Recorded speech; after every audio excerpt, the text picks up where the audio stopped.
حضرت عبداللہ بن مبارک بے حد متقی انسان تھے۔ ایک سال جب آپ حج سے فارغ ہوئے تو تھوڑی دیر کے لیے حرم شریف میں سو گئے۔ آپ نے خواب میں دیکھا کہ دو فرشتے آسمان سے نازل ہوئے اور ایک نے دوسرے سے پوچھا، اس سال کتنے لوگ حج کو آئے؟ دوسرے نے جواب دیا، 6 لاکھ۔ پھر اس نے پوچھا کہ کتنے لوگوں کا حج قبول ہوا؟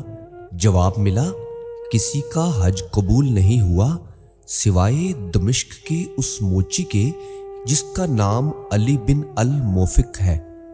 وہ حج کو نہیں آ سکا لیکن اس کا حج قبول ہے اور اس کے حج کے طفیل اللہ نے سب حاجیوں کو بخش دیا۔ حضرت خواب سے بیدار ہوئے تو بہت پریشان ہوئے کہ لوگ نہ جانے کن کن کٹھنائیوں، مصیبتوں، صحراؤں اور بیابانوں سے چل کر حج کے لیے آتے ہیں لیکن ان کا حج قبول نہیں ہوا، اور دمشق کے اس موچی کا کیوں کر ہو گیا جو حج کے لیے آیا بھی نہیں۔ یہ سوچ کر انہوں نے دمشق جانے کا ارادہ کیا اور بڑی مشکلوں سے گھر ڈھونڈ کر موچی کے پاس پہنچے اور اپنا تعارف کرایا کہ میرا نام عبداللہ بن مبارک ہے اور اس کے نام کی تصدیق کی۔ موچی انہیں عزت سے گھر لے گیا اور ان کے آنے کا سبب پوچھا۔ حضرت عبداللہ بن مبارک نے تفصیل سے اپنا خواب سنایا۔ موچی حضرت عبداللہ بن مبارک کی شہرت اور ان کے نام سے واقف تھا۔ اس نے دوزانوں ہو کر آپ کو تعظیم دی اور بتایا کہ وہ 30 سال سے حج کا آرزو مند تھا۔ تھوڑا تھوڑا جمع کرتے کرتے 3000 درہم جمع کیے اور اس سال حج کا ارادہ کیا۔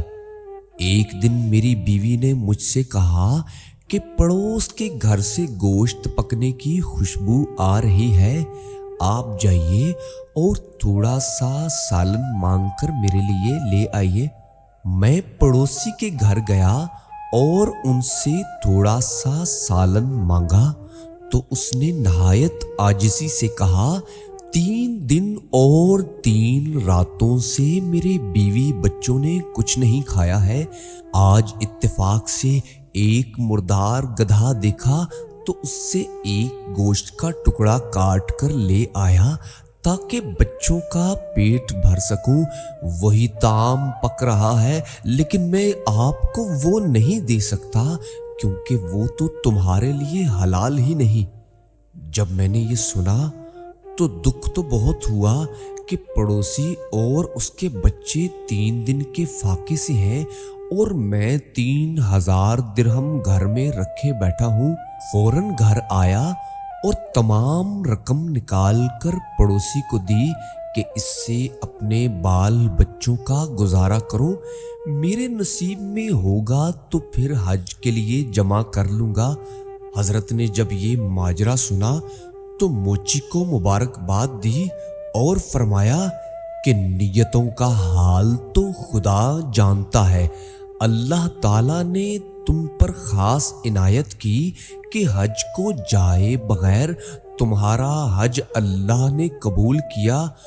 وہ رخصت ہونے لگے تو موچی نے ان کا ہاتھ چوما اور بولا، میری یہ خوش نصیبی کہ آپ جیسے اللہ والے بزرگ نے مجھے یہ خوشخبری سنائی، ورنہ میں کیا اور کیا میری اوقات۔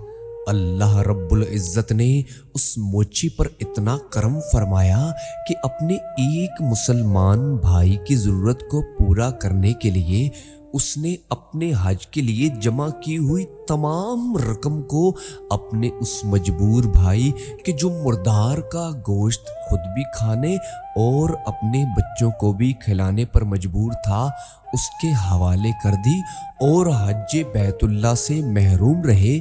لیکن اللہ کریم نے ان کا حج قبول کیا۔ نہ صرف ان کا حج قبول کیا بلکہ ان کے حج کے صدقے میں اور ان کی اس نیکی کے صدقے میں سب لوگوں کے حج کو اپنی بارگاہ میں قبول و منظور فرمایا۔ ہمیں بھی اپنے غریب مسلمان بھائیوں کی مدد کرنی چاہیے اور ہر وقت ان کی مدد کے لیے اپنے آپ کو تیار رکھنا چاہیے۔